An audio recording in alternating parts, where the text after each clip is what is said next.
ખેંચે છે એના કાન કપાઈ જાય. માતા રડવા લાગી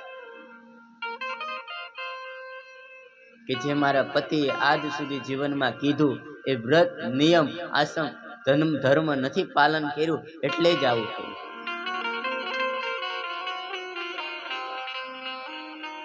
અને માતાએ વિચાર કર્યો કે આજે મારા પતિનું જે હું અપમાન કરતી ને, ભગવાન પેલા પતિ પરમેશ્વર કહેવાય, જે મારા પતિનું અપમાન કરતી એનું માનતી નહીં, એનું કીધું કરતી નહીં, આ એની જ સજા છે, અમારા કર્મોની સજા છે.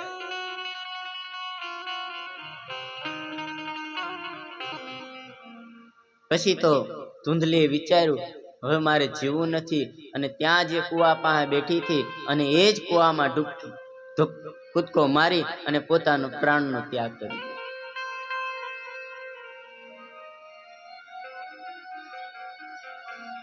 પછી તો આ બાજુ બન્યું છે એવું, જે કર્ણિકાને જે બાર જે મોજ કરતો એ કર્ણિકાને હવે ઘરે લાવવા મળ્યો. કેમ કે માતા છે નહીં, ઘરે કોઈ છે નહીં, તો હવે એકલો છે. એ ખરાબ સ્ત્રીઓને ઘરે લાવવાનું. હવે કર્ણિકા કે ધન લાવ તો અમે આવી, ધન દે તો અમે રહી. તો એના એ વ્યસનના ખાતર એ રાજાના ખજાનામાં ચોરી કરે છે, અને એ ચોરી રાજાના ખજાનાનું ચોરી કરેલું ધન એ ઘરમાં મૂકે છે, અને એમાંથી થોડું થોડું આપે છે. કર્ણિકાએ વિચાર કર્યો આ તો રાજાનું ધન લઈ લેશે, કાલ હવારે રાજાનું ધન છે, આજ નહીં તો કાલ ખબર તો પડવાની જ છે. તો આ ધન છે એ પકડાઈ જશું તો આપણને જેલમાં નાખશે.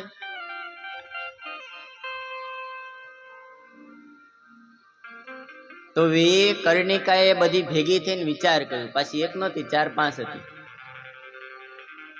બધી વિચાર કર્યો કે જો આપણે આ પકડાઈ જશે તો આપણે પકડાવાના, આમાં આપણે ભાગી છે.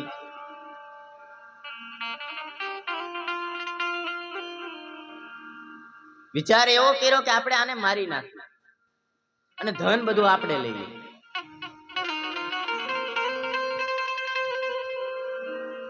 જે રાત્રિ સૂતો હતો એ જ પલંગમાં ઓશિકું લઈ અને એની માથે મૂકી દઈશ, અને માથે બધા ઉભા રહી જાય છે. તો મૃત્યુ પાપી હોય ને એનું મૃત્યુ પણ જલ્દી ન આવે. 4 થી 5 કર્ણિકા હતી, એને ઓશિકું માથે રાખીને મારવાનો પ્રયત્ન કરે છે, પણ એને મૃત્યુ નથી આવતું અને રાડું નાખવા મળ્યો. હવે કર્ણિકાને લાગ્યો ડર. કર્ણિકા ડરી ગઈ કે જો આ રાડો નાખશે અને કોક ભાળી જશે અથવા કોક આવશે તો આપણું રાજ નહીં રહે. એ ના સૂલો હતો, અને પેલાના જમાનામાં સૂલો કોઈ દી ઓલવતા નહીં, 24 કલાક શરૂ રાખતા. એ જ દેવતા હતા ને, એ પોતાના એના ધંધોકારી છે ને એના ગળામાં નાખી દે, અને એના દ્વારા એનું મૃત્યુ થાય છે. કેવું મૃત્યુ થયું? એ મૃત્યુ થયું એટલે એ ધન જે રાજાનું જે જ્યાં મૂકતો કર્ણિકાને ખબર, એ ધન લઈને જે કર્ણિકા હતી એ બધું ત્યાંથી નાચી ગયું. એટલે એવું ભયંકર મૃત્યુ થવાથી એ પ્રેત આત્મા બન્યો છે. કેવો પ્રેત આત્મા?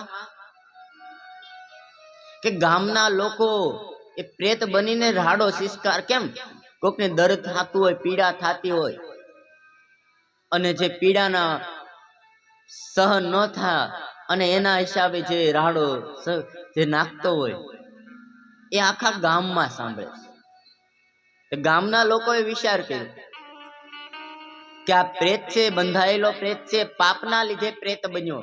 પાપ કરે ને એટલે પ્રેત બને, પાપ અને પ્રેત. બાકી પ્રેત કોઈ થતું નથી, પણ પાપ કરવાથી પ્રેત આત્મા બને, એ યાદ રાખો.